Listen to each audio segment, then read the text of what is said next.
the Toronto has been awarded the WNBA's first franchise outside of the United States, and they will begin play in 2026, so it's still a few years out.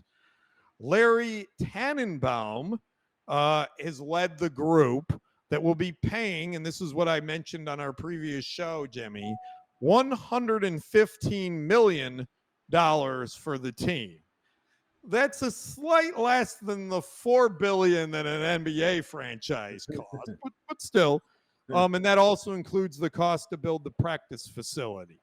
So Jimmy Tannenbaum is also the minority owner of the Maple Leafs, of the NHL, and of the Raptors, and of some of the Canadian football, the Toronto Argonauts as well. So he's involved in sports in the Toronto area. So it's good to get a guy in there that knows the area and can be an ambassador to it.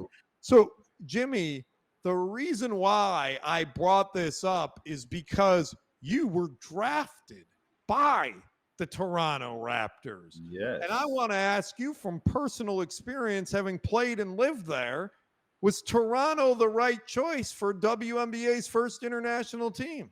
Absolutely. Absolutely. When I saw this article, or I heard about Toronto getting a WNBA team, I was like, that's the perfect city, because they're going to get the support.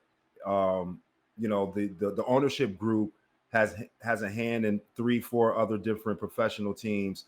They're successful in the Toronto, Canada area. So, Ontario, Quebec, wherever, they're located.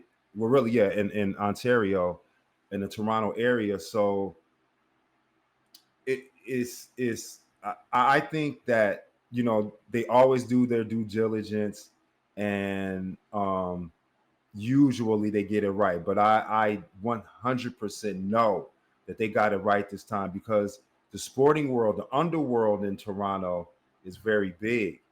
And since you bring it up, one day I'm gonna wear a ring and show you a ring that I got from a community that does youth basketball in the city of Toronto, just to show you how big or how serious they take their youth sports and minority sports and even women's sports. So yes, the WNBA got it right with it in Toronto.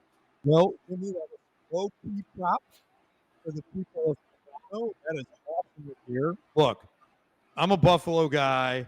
Toronto's like the closest major city we got. They were always good to the Bills. They came down and supported them. We had the whole subway. They had the whole series thing, where we played games there. When I was a season ticket holder for the Bills for a good decade, I think, lots and lots and lots of people came down from Toronto for every home game, and it was really awesome. So didn't have an NFL team. The Bills were their NFL team, for the teams that wanted, for the fans that wanted to support that. But my experience with them was great fan base. Sounds like you had a great experience. It's going to be, that's really awesome. They're very supportive.